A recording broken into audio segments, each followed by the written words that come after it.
What's up everyone, welcome to a new replay cast. Today we're gonna have spawning in the bottom left as the blue Terran. You can see his name on the screen already, it's Innovation.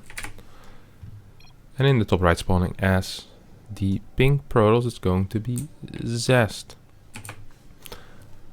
Now, this is one of those matches, I have no clue how it got on my computer, but I scroll through my endless replay folder, I'm like, whoa, this looks pretty sick. Zest versus Innovation on Everdream.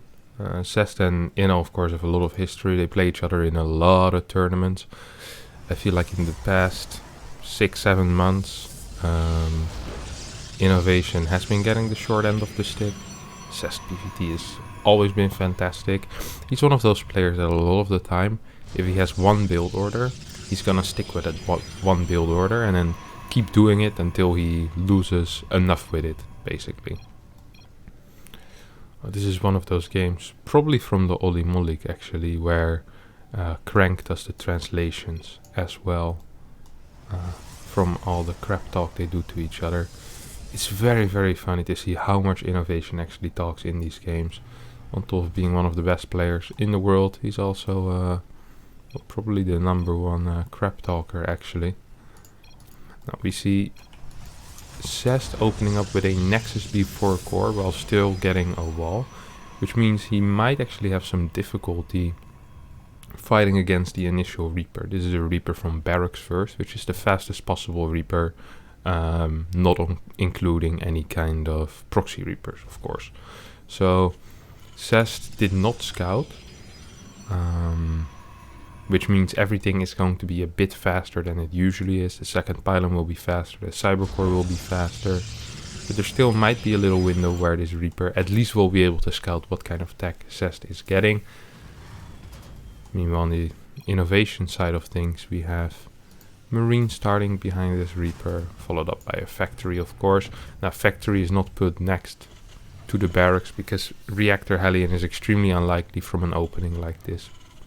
Barracks into gas doesn't make a lot of sense to go into Hellion. We rarely ever see that. Now, this Reaper is going to be important. It's going to need to scout the Twilight Council. Ooh, I'm surprised Innovation doesn't get in.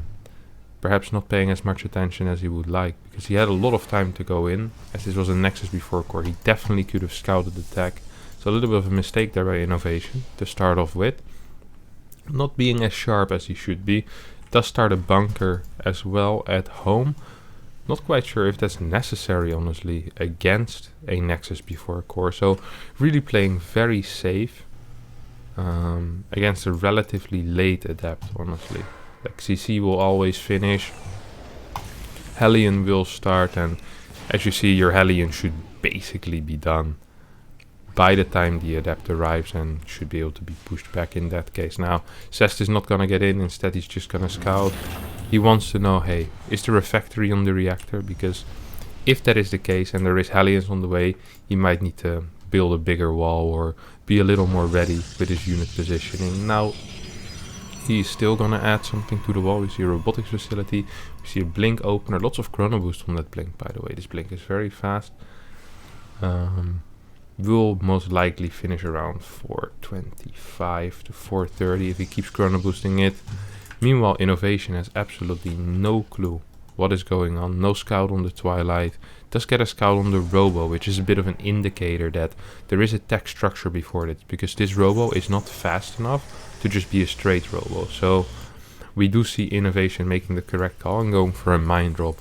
If this is some kind of Stargate play, you'd see a faster tech lab on the Factory, and you'd see a Viking to start things off with from the starport to fight any kind of Oracle. So Innovation does make the right read, of course. He's played enough games, he knows Zest style a little bit. He's gonna go for the mine drop. Now, this is a particularly difficult position to defend for Zest, as what happens a lot of the time is that, especially against very fast blink like Zest is doing right now, you can't really go in with the medevac as Innovation. So what's gonna happen is you're just gonna idle it in an area from which you can attack 2 areas. Yeah, this is exactly what I was talking about. We see Inno, he's just gonna sit here with his medevac, which means that Zest right now will need to put 2 or 3 stalkers over here and 2 or 3 stalkers over here, which means 6 supply that belongs to Innovation, because a medevac is 2 minus 2, will be able to tie up 12 supply of Zest, and this will allow Innovation to perhaps do some damage with a push later on, where all that supply of Zest is tied up. Now, if Zest is not in position with his Stalkers, Innovation might be actually able to do some damage later on in the game. He's just gonna idle this until he either sees an opportunity to do damage, or until the end of the game basically, or until he gets feedbacked a couple of times. Templar Archives is on the way, Charge is on the way. Innovation is following this up with a triple CC play where he builds the third command center before the barracks, which does delay your follow-up push. But it gives you way better economy.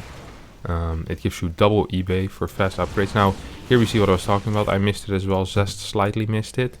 We see the the medevac actually flying into the mountain now. It's a big mountain. It's not often we see that. It's freaking Mount Everest here, behind the base of Zest, which is an even better location to idle. Once again, can attack 2 bases. With Blink, I guess you kind of just put 4 Stalkers there and hope that you're quick enough. Observer being put on this medevac as well. Now this is only 4 supply, tying up 8 supply at this point, or 9 supply including the Observer. Now, we do see Charge being very close to being finished. And something that's actually interesting to note is that there's not a single forge on the map right now. You see that? No forge here, which must mean that Zest is looking for an opportunity to fight. Now this is interesting to note because Innovation majority of the time will move out with 1-1. Sometimes he'll pull his SCV, sometimes just as a little poke to see if he can do some damage. So I'm curious to see if he's going to be doing that. Once again, he does unsiege all of his tanks as Zest is moving in position to... I'm not quite sure what Zest is going to be doing, but I assume he's going to be attacking something. There's no reinforcements here. Oh, there is. Sorry. There is a prism here. Zest is moving in position. They're completely missing each other. No vision on each other's army. Zest is moving in at 7 minutes with a massive push without any upgrades. What is Innovation's response? He already pulled the SCVs. I guess this is going kind of into base trade scenario. Zest immediately moves into the main base of Innovation, which is a good call. If you can kill off all the production, it means there isn't going to be any more units that can perhaps hold the main base if you first go for the third and a natural. Innovation flies away all of his buildings. We have Innovation taking down the third base. 1-1 is about to finish. That's going to be painful for Zest, who does not have any upgrades. This tank most likely won't finish. All the orbitals do get away. This orbital flies to the right. This orbital, I guess, flies to the main army of Zest. And here's another orbital that I guess could be flying over here or over here. I like this location a lot. Now, did Zest manage to evacuate any workers himself is the real question. There's 50... Oh, that's a lot of workers that Zest managed to evacuate, actually. So, we'll be able to throw down a Nexus immediately. This is very good play by Zest. He knows his opponent has a lot of orbitals remaining. So what he will need to do is he'll need to kill as many of these orbitals as possible. I don't think he's going to be able to quite fight against this massive Terran army. If you take a look at the army, what is this? It's 18 zealots against... in an open field, this looks very good for Zest. But if Innovation is choked up and he's sieged up, I think that Zest might have a difficult time. I really wouldn't mind it if Zest sent 2-3 zealots around to deal with this kind of stuff, the outside bases, this base, and then just kind of forcing Innovation to siege up again and again, as his army supply is just a lot bigger. And he really has a superior army. I mean, 2 Archons, 1 Immortal, 18 Zealots. And with the Guardian Shield, you also kind of have +2 upgrades. I think letting your opponent move around, in this case, being Innovation, and it is really not the way to go about it. Like, the moment Innovation gets the setup at a base, it's going to be so hard for Zest to actually break it. There's still a lot of money for Innovation. He has good income. He's not supply blocked yet. How many depots is there? There's still a lot of depots left, which definitely should be taken out soon. This is actually going to be really close. If Zest realizes what's happening and catches Innovation before he's set up, this is brilliant. This is absolutely brilliant, because the moment Inno sets up behind these bunkers and these depots, it's going to be completely impossible for Zest to break this. Like, he's trying to take out a couple of SCVs, trying to poke some damage, but yeah. It's honestly just not enough. And right now Innovation has a mining base again. He has 2 mining bases again. This one is really painful. This one should be scouted. Zest knows there's 3 orbital commands. He knows the location of 1 orbital command currently. You should be thinking to myself, hey, wait a second. I'm pretty sure this guy had 2 orbitals. He should be checking the other side of the map right now. He really should be. He also most likely should be expanding another time as fast as possible. What the hell? Innovation has a low ground siege on the, I guess this is now the main base. Another Nexus does go down for Zest as a relatively healthy base. I mean, it used to be the natural of Innovation. Some good Stalker poking once again out of Zest, who find some unguarded barracks. How many tanks is there left? There's 4 tanks left, 2 on this bottom side trying to shell away.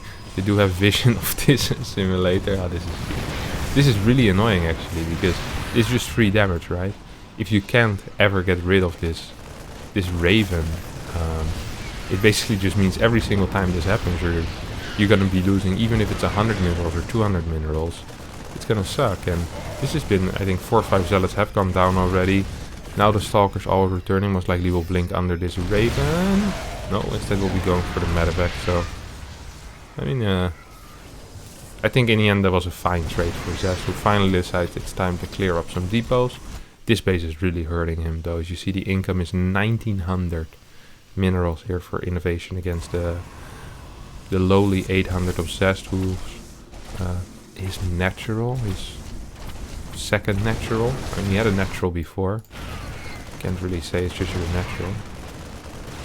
I guess the second natural, a bit how you can have a second wife, I guess. Has finished up now, so his income should rise. And I actually think Zest would be in a good position as long as he managed to deny this base. This base is really what's tearing him apart, to be honest. I mean, without that base, Inno's going to be mining 1200 minerals max, and he's going to be mining this base very quickly because he'd be double muling it. Right now Inno is just dropping and dropping and dropping, and these trades are looking so poor for Zest.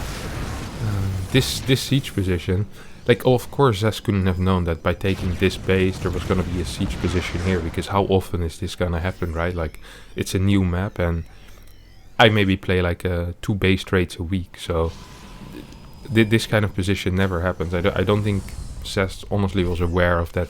This cliff could shell away on this assimilator, and he could drop units here, and it would be difficult to deal with. Like, this is not something you really think about in the moment. You're like, oh, you're just happy to build a Nexus, you know. Now we do have a 5th tank on the way for Innovation, who's slowly leapfrogging forward right now. Have a couple of batteries in position, and finally Zest is... No? He's just... Okay, yeah. He's moving forward now with his zealot. We'll be able to find this base, but it's a little too late. There is a new command center already done for Innovation right now.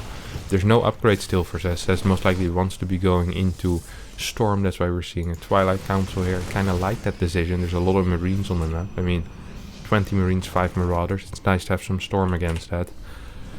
And something like Disruptor or Colossi against this many tanks isn't actually that useful. Now Zest most likely should be making some kind of a final stand there, because once this base falls, he'll be mining from a single base against the 3 base Terran. Zest is moving forward, charging into those Marauders. Archon gets taken out by the Raven disable. It's a decent fight that Zest is taking here, honestly. A lot of the bio is falling, but he's just lacking 10 more zealots. If he has 10, 12 more zealots here, he actually would be able to completely charge over his opponent, but he's just lacking just that final touch in his army. Of course, not having any upgrades does not help either. Bottom base finally did get taken out by 4 zealots. And, I mean, time is ticking away for Zest here, who sees another tank move forward, sees more Marauders being rallied forward, decides to blink in, but tanks against Stalkers is not a pretty fight, and honestly it's looking very, very dire here for Zest, who's losing all of his workers. GG gets called, and Innovation wins this only 14-minute base trade game. I guess if you start base trading at 7 minutes, you still base trade for half the game. So if you did like that, please feel free to subscribe to my channel, leave a like down below, leave a comment if you have a specific game that you want to have casted as well, of course, and I'll see all of you tomorrow for a new video. Bye bye.